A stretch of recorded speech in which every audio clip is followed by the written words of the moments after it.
বন্ধুর কাছে টিভি বিক্রি করা হয়েছে, টিভি শেষ। মানিজ্যত আছে এখানে, চিটারি ব্যবসারি ব্যবসা করি নাকি আমরা। ভয়াবহ যেটা তারা একটা সন্ত্রাসী একটা আন্ডারগ্রাউন্ডে যেটা করতেছে অনেকেই জানে না। রিকভারি টিম ওয়ালটনের মধ্যে অনেক আয়না ঘরও আছে, টর্চার সেলও আছে। তারা যা করছে, অর্থলিকা যা করছে তা আমাদের মতো যে ডিলার যারা আছে সবারকে মাইরে করছে এই অর্থলিকা।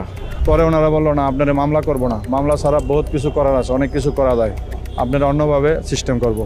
আমি সরকার আমলে তারা আমাদেরকে হুমকি দামকি দিয়েছে, জোর করে আমাদেরকে ব্ল্যাঙ্ক চেক নিচ্ছে।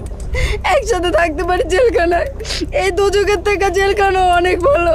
আমি একটা ডিলার, আমাকে আপনি চালানে 18% দিচ্ছেন, তাহলে আমি লাভটা করবো কি? আপনি তো ডিক্লারেশন দিয়ে দিলেন ছাড়ার জন্য। ওয়ালটন আমাদের পণ্য, আমাদের পণ্য সেজে আমাদের জন্যই অদ্ভুত অভিনব এক প্রতারণার ফাঁদ তৈরি করেছে আমাদের ওয়ালটন।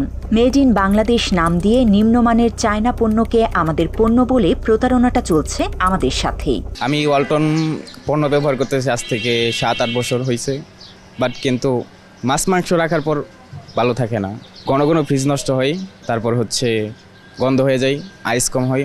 ফ্রিজের দিক দিয়ে আমাদের কোম্পানিরও একটা ফ্রিজ আছে, একটু সমস্যা আছে, ফ্রিজের দিক দিয়ে একটু সমস্যা। কথায় আছে সস্তার 3 অবস্থা, কিন্তু ওয়ালটনের মানহীন পণ্যই বিক্রি হচ্ছে অনেক দাম দিয়ে। 890 টাকা, এটার প্রাইস হলো 49,890 টাকা, এটার প্রাইস হলো 49,890 টাকা, 320 টাকা, 70,000 টাকা। ওয়ালটনের কম দামি পণ্য দাম দিয়ে কিনে শুধু যে ভোক্তারাই প্রতারিত হয়েছে তা নয়, ওয়ালটনের প্রতারণার ফাঁদে সর্বস্ব হারিয়ে নিঃস্ব হয়েছে খোদ ওয়ালটনের বিক্রয় প্রতিনিধিরা। মাত্র 30% টাকায় জমির মালিক হয়ে নতুন বাংলাদেশের গড়ে তোলার স্বপ্ন দেখা বাংলা বসতি। এরা সবাই ওয়ালটনের বিক্রয় প্রতিনিধি। এরাই মূলত সারা দেশে ওয়ালটনের পণ্য ভোক্তাদের হাতে তুলে দেয়, অথচ তারাই আজ ওয়ালটনের বিরুদ্ধে ভয়ঙ্কর সব অভিযোগ নিয়ে হাজির হয়েছে বাংলা এডিশনের কাছে। আমি বিগত দিনে যখন প্রথম ব্যবসা শুরু করি 2012 সালে, আমার অন্যান্য ব্যবসার থেকে টাইনা নিয়ে প্রায় 70 লক্ষ টাকা ইনভেস্ট করি। প্রথম পর্যায়ে আমি 50 লক্ষ টাকা দিয়ে কোম্পানি থেকে মাল নিই। আজকে আমার পুঁজি নাই, ব্যাংক লোন, বিভিন্ন জায়গায় ঋণ, হাত লোন, ঋণের অভাব নেই, অথচ কোম্পানিও আমার প্রতি একটা প্রেশার দিতেছে আর বলতেছে যে আপনি যদি এখন মাল না নেন, ব্যবসা না করেন, আপনাকে রিকভারি টিমে দেওয়া হবে, মামলা দেওয়া হবে, তো ব্যবসা চালায় যান। তো এখন আমি ব্যবসা কিভাবে চালাবো? তারার এমপি মন্ত্রী তারা কিনা পকেটে থাকে, তারা এমনও বলছে এই যে আমার ওয়াইফকে বিভিন্নভাবে হয়রানি করছে, এবং এমনও কথা বলছে যেগুলো আসলে পাবলিকে বলা যাবে না। নিজেদের ক্ষমতা আপনার বাজারে প্রকাশ করার জন্য আমাদেরকে দিয়ে আন্ডার রেটে মাল সেল করায়, আবার আমাদেরকেই ধমকায় আন্ডার রেট করেন কেন। আবার আপনার এমদাদ স্যার মুখ দিয়ে যা আসে তাই বলছে। ওনার কাছে গেছিলাম, ওনার মুখ দিয়ে অনবরত মানে কি যে বলছে। স্বরাষ্ট্রমন্ত্রী আসাদুজ্জামান স্বরাষ্ট্রমন্ত্রীর ফোন দিয়ে আমার ধরে নিয়ে আসে, আমার পরিবার সহ, আমার ছোটো বাচ্চা আছে, যে বাচ্চাকে নিয়ে আসি, আমার ছোটো বাচ্চা যখন নিয়ে আসার পরে আমার ধরে নিয়ে এসে বসে থাকা মামলা দিয়ে আমাদের জেলে পাঠায়। আমরা 3 মাস জেল খেটছি ভাই, আমরা কি বলবো, আমরা কান্নায়, আমরা গোটা পরিবার, আমার মা, আমার বোন, আমার সবাই কান্নার আওয়াজানি, সবাই মনে অশান্তি ভোগ করছে। 3টা মাস আমার শোরুম বন্ধ, আমার ব্যবসা বাণিজ্য বন্ধ, সব কিছু বন্ধ ভাই। ও একটা কিস্তিতে টাকা তুলতে গেছে, সেখানে কিস্তির টাকা নিয়ে ঝামেলা হয়েছে, ওকে ইট মেরে ওর মাথা ফেটে ফেলছে। সেটার থেকে ওরা একজনও কেউ খোঁজ নিতে আসেনি যে চোখটা যদি নষ্ট হয়ে যেত আমার হাজব্যান্ডের, বা একটা বড় কোনো সিরিয়াস ক্ষতি হতো, আমি তখন ওকে কোথায় পাইতাম? সবার মাথার উপর ছাদ আছে, আমার মাথার উপর কেউ নেই। আমরা দুজনের, আমার শাশুড়ি আর আমার ছোট মেয়ে আছে। ওয়ালটনের ব্যবসায়িক ফাঁদে পড়ে সব হারিয়ে নিঃস্ব এসব মানুষের চোখের পানি তাদের অসহায়ত্বকেই প্রকাশ করছে। এই অসহায়ত্ব সামাজিক মর্যাদা হারানোর, এই অসহায়ত্ব সহায় সম্বল হারিয়ে পথের ফকির হয়ে যাওয়ার। তারা যা করছে, অর্থলিকা যা করছে তা আমাদের মতো যে ডিলার যারা আছে সবারকে মাইরে করছে এই অর্থলিকা। এখন সারাদিন যদি আপনি হেঁটেও বেড়ান, সারাদিনে শেষ করতে পারবে না, এত অর্থলিকা তৈরি করছে তারা শূন্য থেকে তারা আজকে এত বড় অর্থলিকা তৈরি করছে, আর আমাদেরকে পথের ভিখারি বানাইছে। আজকে আমাদের ছেলেমেয়ের পড়ালেখার খরচ দিতে পারছি না, আমাদের ছেলেমেয়ের সামনে পরীক্ষা, তার পরীক্ষার ফি দেওয়া পারছি না, আর অসুস্থ, তার অসুখের খরচ ওষুধ জোগাতে পারি না। আমাদের মানে খাওয়া দাওয়া পর এমন পরিস্থিতি দাঁড়াইছি যে আমাদের বাইরে যাওয়ার মতো ক্ষমতা নেই।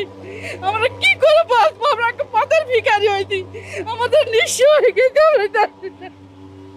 সারা দেশ থেকে এসে ওয়ালটনের ডিস্ট্রিবিউটররা বাংলা এডিশনের কাছে ওয়ালটনের বিরুদ্ধে একরকম এক পাহাড় অভিযোগ তুলে ধরেন। ডিস্ট্রিবিউটররা বলছেন ওয়ালটন ও একই কোম্পানির আরেকটি প্রতিষ্ঠান মার্সেল ব্র্যান্ডের কর্তৃপক্ষ টাকা নিয়েও পণ্য দেয়নি, তাদের ফেরত দেয়নি পাওনা টাকাও।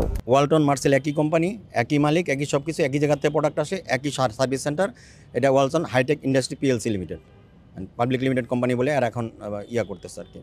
কোম্পানি আমাকে বললো যে আরিফ ভাই আপনি তো ভালো ব্যবসা করতেছেন, আপনি 1000 পিসের মালে চালান করব, আপনি আমাকে 60 লক্ষ টাকা আমাকে দেন একসাথে। আগের যে ডিউ ছিল আমার সাথে বকেয়া ছিল 60 লক্ষ টাকা, তারা 60 লক্ষ টাকা নিয়ে যায়, নিয়ে গিয়ে আমাকে একটা প্রোডাক্টও দেয় নাই। তখন কিন্তু আমি মাঠে বিভিন্ন হোলসেল করার কারণে, মানে পাইকারি ব্যবসা করার কারণে বিভিন্ন ডিলারের কাছে আমি বাকি দিয়ে আমি খুব খারাপ অবস্থায় পড়ে গেছি, যখন যে তারা একসাথে টাকাটা নিয়ে আমাকে একটি প্রোডাক্ট দেয় নাই। বাংলা এডিশনের কাছে ডিস্ট্রিবিউটররা আরও জানান 2019 সালে 20 লাখ পিস ফ্রিজ বাজারে বিক্রির লক্ষ্য নির্ধারণ করে ওয়ালটন কর্তৃপক্ষ। এই লক্ষ্য পূরণের জন্য ডিলারদের বিশাল কমিশন প্রদানের প্রতিশ্রুতি দেয় ওয়ালটন। এক্ষেত্রে ওয়ালটন ও মার্সেলের পণ্যের জন্য আলাদা আলাদা কমিশন দেওয়ার কথা জানানো হয় ডিলারদের। ওয়ালটনের পণ্যে বিক্রয় মূল্য থেকে 40% এবং মার্সেলের পণ্যের ওপর 45% পর্যন্ত কমিশন প্রদানের প্রতিশ্রুতি দেয় কর্তৃপক্ষ। তবে ডিলাররা অভিযোগ করেন প্রতিশ্রুতি না রেখে মাত্র 20 থেকে 24% পর্যন্ত কমিশন দেয়া হয় তাদের। আমি টোটাল 2022 সালের মার্চ পর্যন্ত, না সরি 2022 সালের জুন পর্যন্ত 101 কোটি প্লাস মাল বিক্রি করছি মার্সেলের। তো তাদের এমআরপি রেটে 101 কোটি টাকা, কিন্তু আমি কমিশন হিসেবে ধার্য করে দেখি আমি 22 কোটি টাকা পাই। এখন লেজার পরিচালনা করে দেখি যে আমি 12 কোটি টাকা আমার কাছে ডিউ দেখাচ্ছে। আমি যখন তাদেরকে বললাম যে 12 কোটি টাকা কেন, তখন তারা কি করছে, পার্শ্ববর্তী 2-1টা ডিলারের থেকে টাকা নিয়ে আমার লেজার দাম কমাই দিচ্ছে, মানে লেজারটা কমাই দিচ্ছে। যেখানে এই 12 কোটি টাকা দেখাচ্ছে, এখানে এসে আমাকে 9 কোটি টাকা দেখাচ্ছে। তো আমি বললাম যে ভাই টাকা তো এইভাবে কি, বলতেছে ভাই আপনি ব্যবসা করতে থাকেন, আমরা এটা সমাধান দিচ্ছি। বাজারে একক আধিপত্য বিস্তার করতে এবং ঘরে ঘরে ওয়ালটনের পণ্য ছড়িয়ে দিতে ডিলারদের ব্যবহার করেছে ওয়ালটন, এমন অভিযোগও করেন ব্যবসায়ীরা। তারা জানান 20 লাখ পিস ফ্রিজ বিক্রির লক্ষ্য পূরণ করতে নানা রকম অসৎ উপায় অবলম্বনের প্রক্রিয়া চলমান রাখে ওয়ালটন। কোম্পানির প্রতিনিধিরা ডিলারদের না জানিয়ে অন্যান্য ইলেকট্রনিক্স ব্যবসায়ীদের কাছে পণ্য বিক্রি করে, তবে এক্ষেত্রে ডিলারদের কোড ব্যবহার করে পণ্য দেয়া হয় অন্য ব্যবসায়ীদের। ওই পণ্যের দাম আবার ডিলারদের নামে ওঠায় ওয়ালটন, ফলে পণ্য ক্রয় না করেই দাম দিতে হয় ডিলারদের। আর ভুতুরে এই দাম শোধ করতে যেয়েই পথের ফকির হয়েছেন তারা। এরা আমাদেরকে হোলসেলের একটা ওই কুপরামর্শ দিয়ে সেটা সাব ডিলারকে দিয়ে তারা মালটা বিক্রি করাইছে। সেই মালটার মধ্যেও সমস্যা হলো, ধরেন আমি আপনার মাল আমাকে যে তার ইনভয়েস করছে বা চালান করছে, সেই চালান আমাকে কতটুকু চালান করছে সেটাও আমাকে অথেন্টিক জানায় নাই, কিন্তু লেজারের মধ্যে দেখা যাচ্ছে আপনার বিশাল অ্যামাউন্ট ধরাই দিছে। এখন আমার যে টাকাটা দিছি, আমরা তো যখন তাদের কাছে লেজার চাইছে, ভাই আমি তো টাকা আপনাকে দিছি, আমার হিসাবটা দেন, বলে ভাই হিসাব টিসাব লাগবে না, মাল নিতে থাকেন আর বেচতে থাকেন। ওয়ালটন চাইতো না কোনো কোম্পানি বাংলাদেশে ব্যবসা করুক, একক 90% শেয়ার। এমনকি আমরা লড়াই করে, এমনকি আমরা যখন ওয়ালটন শুরুর দিকে যখন ওয়ালটন প্রোডাকশন করে মাল বিক্রি করে, আমরা বিক্রি করি, তখন কিন্তু আমরা কাস্টমার মাইরেও খাইছি। 1920 সালে যখন আপনার 20 লাখ ফ্রিজ বিক্রি করার তাদের অ্যাটমটা নিল, সে 20 লাখ ফ্রিজ বিক্রির সাথে এরা আপনার, আমি যে কয়টা ফ্রিজ পাইছি সেটা আমার কাছে চালানো নেয় নাই, আমার কাছে কোনো লিখিতেও নেয় নাই, কিন্তু লেজারের ভিতরে বিশাল বিশাল অ্যামাউন্ট সেখানে ঢুকাই দিছে। সারা দেশ থেকে আসা এসব ব্যবসায়িক ডিলাররা বাংলা এডিশনকে আরও জানান তাদের নামে বিভিন্ন সময় পণ্য ক্রয়ের ভুয়া রসিদ তৈরি করে ওয়ালটন। পরে সেই অনুযায়ী তাদের বিল পরিশোধ করতে চাপ দেয় প্রতিষ্ঠানটি। ব্যবসা টিকিয়ে রাখতে ওয়ালটনের এমন চাপে পড়ে ব্যাপক ব্যাংক ঋণে জর্জরিত হয়ে যায় ডিলাররা। পরে সময় মতো সেই ঋণ পরিশোধ করতে না পারায় উল্টো আরও চাপ বাড়ে তাদের। এই অবস্থায় মামলা দিয়ে এসব ব্যবসায়ীদের হয়রানি করে ওয়ালটন। এতে করে সামাজিকভাবে হেয় প্রতিপন্ন হতে হয় ব্যবসায়ীদের। কেউ কেউ কারাভোগও করেছেন। অনেকের অভিযোগ ব্রিটিশ ইস্ট ইন্ডিয়া কোম্পানির মতো ব্যবসায়ীদের শুষে নিচ্ছে ওয়ালটন। ইস্ট ইন্ডিয়ার মতো তারা আমাদের দিয়ে বিজনেস করাবে, আমি বিজনেস করে লস খাইছি, আমার ছেলে মেয়েদের বিজনেস করাবে, এটা তাদের একটা প্ল্যান আর কি। আমার কাছে 5 কোটি টাকা পায় বা 6 কোটি টাকা পায়, আমি তো টাকা দেওয়ার সক্ষমতা আমার নাই, তাহলে কি করতে হবে, আমি বিজনেস করে যাব, আমার ছেলে মেয়েরাও বিজনেস করে যাবে। মানে এটা ইস্ট ইন্ডিয়ার মতো একটা থিওরি আর কি। 7 কোটি 64 লক্ষ টাকা আমরা পাই, এই বলে আমরা লিগাল নোটিশ পাঠাই। উইথ 12টা চেকের পাতা ছিল, চেকের পাতা নাম্বার দিয়ে আমি চেকের পাতা নাম্বার দিয়ে 12টা চেক আমি এই 15 দিনের মধ্যে ফেরত চাই, এই বলে আমি লিগাল নোটিশ দিই। এই লিগাল নোটিশের পরই তারা আমাদের মামলা করে দিয়ে আমার গোটা পরিবার সহ হেনস্থ করে আমরা 3 মাস জেল কাটছি ভাই। এত কষ্ট এটা কথা বলা যাবে না ভাই। ওনারা বাটপারি চিটারি করবে, আর এগুলো বলতে গেলে আমাদের দোষ, আমাদের নামে মামলা দিবে।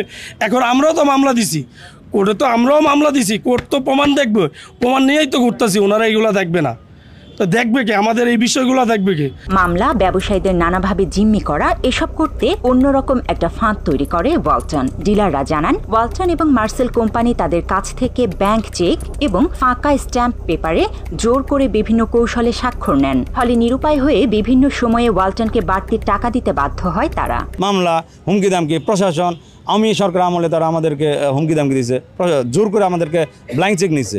ব্ল্যাঙ্ক স্টাম্প নিত, লিখিত স্টাম্প নিতে হবে, তখন আমরা দিতে বাধ্য হইতাম, তখন আমরা বাধ্য হইতাম। এবং পেট আমাদের যে দোকানে পেট আছে, ব্ল্যাঙ্ক পেটের মধ্যে আমাদের সিগনেচার নিয়ে রাখছে। ওয়ালটনের এসব অসঙ্গতি তুলে ধরার পাশাপাশি ব্যবসায়ীরা বাংলা এডিশনকে বলেন, বাংলাদেশি পণ্য বলে প্রচার করলেও ওয়ালটনের বেশিরভাগ যন্ত্রাংশ নিয়ে আসা হয় চীন থেকে। তারা বলে যে আমরা তৈরি করতেছি, কিন্তু আসলে এর ভিতরের খবরটা আমরা হয়তো বলতে পারবো না।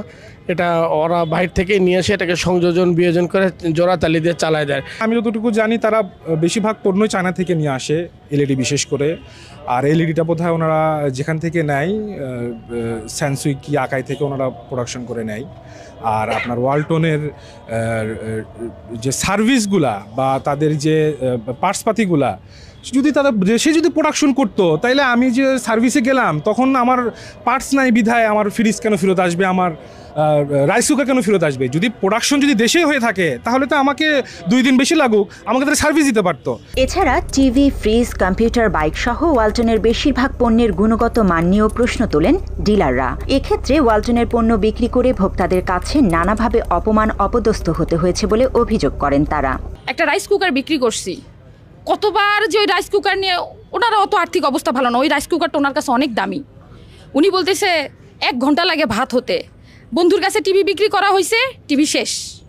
মানিজ্যত আছে এখানে, চিটারি ব্যবসায়ী ব্যবসা করি নাকি আমরা? এখনও যেগুলো প্রোডাক্ট, যেমন মোবাইল যদি কেউ বলা হয় যে ওয়ালটনের ফোন ব্যবহার করেন, তারা আগেই বলে যে না ভাই, ওয়ালটনের ফোন কখনো ব্যবহার করা যাবে না, আপনাদের ফোন গরম হয়ে যায়, আপনাদের ফোনে চার্জ থাকে না, আপনাদের অনেক সমস্যা।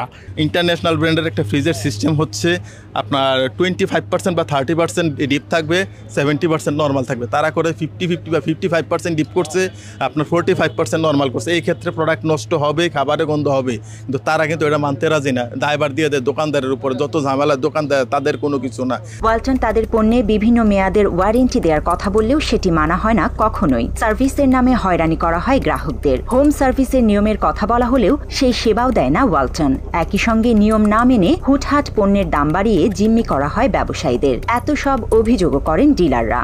সার্ভিসের ক্ষেত্রে গেলে একটা সার্ভিস একবারের জায়গায় 2বার গেলে ওই দিন সার্ভিস করে দিচ্ছে, এটা আপনারা ইচ্ছা করে নষ্ট করছেন, কাস্টমারের দোষ দেয়। আপনার প্রোডাক্ট যে খারাপ সেটা তারা মানতে রাজি না। খারাপ দোকানদার খারাপ কাস্টমার। আর এত বড় কোম্পানির সাথে আমাদের মতন সাধারণ পাবলিক গিয়ে তো কোনো কিছু বলার ক্ষমতা আমাদের নাই। বলা হয় যে বাসায় যে হোম সার্ভিস দেওয়া হবে, কিন্তু সার্ভিস সেন্টারে তারা আগে টাকা নেয় যে আপনার এই সার্ভিস বাবদ এত টাকা, 500 টাকা দেন, জমা দেন, তারপর আপনাকে ফোন দিয়ে বলা হবে যে আপনার জিনিসটা কি লাগবে। এরকম পাবলিকের কাছে গেলে এই জন্য আস্তে আস্তে পাবলিকের আস্থা অনেক কমে গেছে। এদের এমন একটা পলিসি যে মানে অনেক সময় দেখা গেছে পণ্যের দাম কমাই দিছে, বিভিন্ন অফারতে দাম কম হচ্ছে। আমার কয়েকবার দেখা গেছে, একবার 83 এলইডি দিয়ে আগের দিন এলইডি দিছে, পরের দিন 3000 করে দাম কমাই দিছে। তাহলে আমাকে 3 দিন আগে প্রোডাক্ট দিল ধরুন 40,000 টাকা একটা এলইডি দাম, পরের দিন ওরা দাম কমাই দেবো 37,000 টাকা। তার প্রত্যেকটা এলইডি যে 3,000 টাকা আমাকে দাম বেশি, এগুলো আমি প্রোডাক্টটা বিক্রি করবো কোথায়? 2022 সালে জানুয়ারি মাসের প্রথম 20 দিনে তারা 18 থেকে 20 বার দাম বাড়াইছে। 18 থেকে 20 বার দাম বাড়াইছে। কি সমস্যা? ডলারের দাম বেড়েছে। তো ডলারের দাম বাড়ছে, তুমি আজকে যে মালটা কিনে নিয়ে আসতেছো সেটা তুমি 3 মাস পর প্রোডাকশন করবা, 3 মাস পর দাম বাড়তে পারে। তুমি যে মালটা আমাকে এখন দিচ্ছ সেটা তো তুমি 3 মাস আগে নিয়ে আসো নাই। তো তারা আমাদের মাধ্যমে অনেক বাটপারি করছে, আমরা কিছু বলি নাই, কারণ তারা অনেক বড় কোম্পানি। এত অভিযোগ থাকা সত্ত্বেও আওয়ামী লীগ এবং প্রশাসনের ভয় ভীতি দেখিয়ে ব্যবসায়ীদের নিয়ন্ত্রণ করতেন ওয়ালটন কর্তৃপক্ষ, এমন দাবি করেন ব্যবসায়ীরা। কোনো কিছু বললেই আইনের ভয়, এই করবে সেই করবে, কারণ তারা তো আমার আইনাগত দেখাই আনছে যে ইয়ে করে রাখলে আপনি কি করবেন। আসলে তো এদের বিরুদ্ধে কোনো কিছু করার আমার ক্ষমতা নাই। একটা কোম্পানি 15 বছর টিনের ব্যবসা থেকে আজকে হাজার হাজার কোটি টাকা মালিক হয়, 15 বছর তাদের এত গ্রোথ এই আওয়ামী লীগের ছত্রছায়া তারা এই গ্রোথগুলো করছে। এছাড়া আলোচনা করার নামে ব্যবসায়ীদের ওয়ালটনের প্রধান কার্যালয় নিয়ে নানাভাবে ভয়ভীতি দেখানো হতো বলেও জানান ডিলাররা। তারা বলেন ওয়ালটনের নিজস্ব টর্চার সেল রয়েছে, আর সেখানে নিয়েই সাবেক প্রশাসনের বিভিন্ন কর্মকর্তাদের দ্বারা নির্যাতন করা হতো তাদের। গ্লাস কালারের রুম আছে, ওই রুমের মধ্যে আমাকে নিয়ে প্রায় 12-13 জন, হ্যাঁ, আপনার যে সাবেক এসপি থাকে, তারপরে সাবেক আপনার ওসি, হ্যাঁ, আবার হচ্ছে গিয়ে আওয়ামী লীগের কিছু ক্যাডার ম্যাডার ওরা আমাকে নিয়োগ দিয়ে রাখছে। তাদের হেড অফিসে একটা আয়নাগর বা একটা টর্চার সেলের মতো আছে। আমি একদিন গিয়েছিলাম সেখানে, আমাকে ডেকে নিয়েছিল যে আপনার কাছে এত টাকা পায়, আপনি সেইগুলা পরিশোধ করেন। কিন্তু ওই টর্চার সেলে গিয়া সেখানে কাদের বসাইছে জানেন? অবসরপ্রাপ্ত ম্যাজিস্ট্রেট, অবসরপ্রাপ্ত এসআই, অবসরপ্রাপ্ত জজ সাহেব, এদেরকে বসানো হয়েছে। কারণ কি, ওই যে তাদের সাথে লিঙ্ক আছে, পরবর্তীতে যারা এখন বর্তমানে দায়িত্বপ্রাপ্ত আছে তাদের সাথে তো তাদের লিঙ্ক আছে।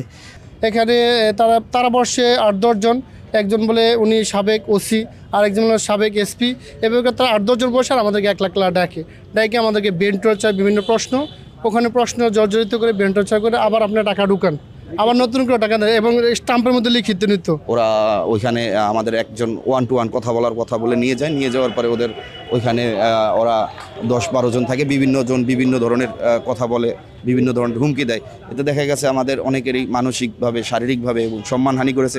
ইভেন আমাদের এক ভাই আছে, তাকে তারা গায়েও হাত তুলেছে।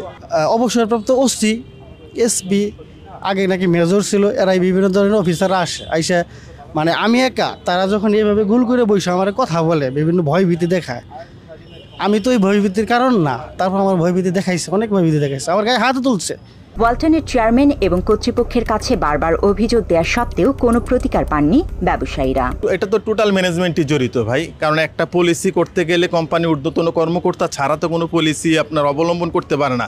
তাদের তো বিভিন্ন টিম আছে মার্কেট পর্যবেক্ষণ করে, কিন্তু তাদের কাছে যাইলে হয়তো 2-4 জন খারাপ করছে। 2-4 জন যদি খারাপ করে থাকে, দেশে হাজার হাজার ডিলার ক্ষতিগ্রস্ত কিভাবে হইল। 23 সালের ফেব্রুয়ারিতে এসে আমি বন্ধ করে দিই, ভাই আমি আপনাদের হিসাব অনেক গরমিল পাইতেছি, আমি আর সেল করব না। তখন তারা আমারে ডেকে নিয়ে গেল তাদের রিকভারি টিম হলো মালিক পক্ষের চাস্তো ভাই, সম্ভবত জাহিদ ওনার নাম, ফুয়াদ, আরও কয়েকজন মার্কেটিংয়ের কয়েকজন, 7-8 জন মিলে আমার এমনভাবে প্রশ্ন করলো, আমি যেমন মানুষটা আমি অমানুষ, যা থা ভাষা, খারাপ ভাষা, বাজে আচরণ, যা করার তাদের তাই তারা করছে। এই অবস্থায় বিচার না পেয়ে সম্প্রতি ওয়ালটনের বিরুদ্ধে প্রেস ক্লাবের সামনে মানববন্ধন করেছে ভুক্তভোগী ব্যবসায়ীরা। তবে স্বতঃস্ফূর্তভাবে বিচার চাওয়ারও উপায় নেই নিরুপায় ক্ষতিগ্রস্ত ডিলারদের। ওয়ালটনের বিরুদ্ধে কোনো আন্দোলন করলে ভুক্তভোগীদের বিভিন্ন মাধ্যমে হুমকি দেয়া হয়।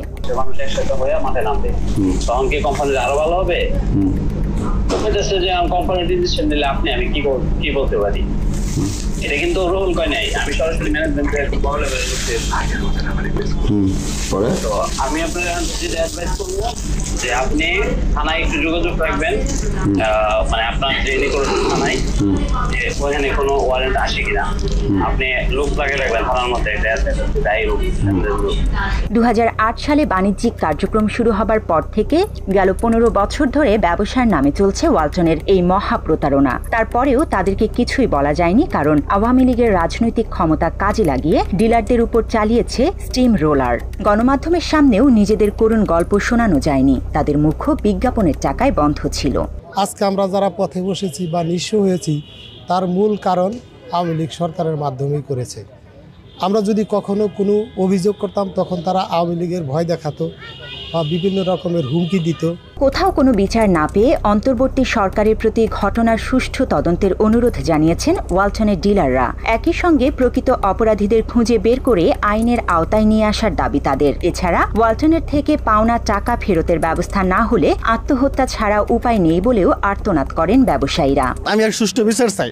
আমি যদি এই সুষ্ঠু বিচার না পাই, আমার আত্মহত্যা করতে বাধ্য। আমি ফ্যাক্টরির সামনে আত্মহত্যা করবো, আমি সোজা হিসাব ভাই বলে দিলাম।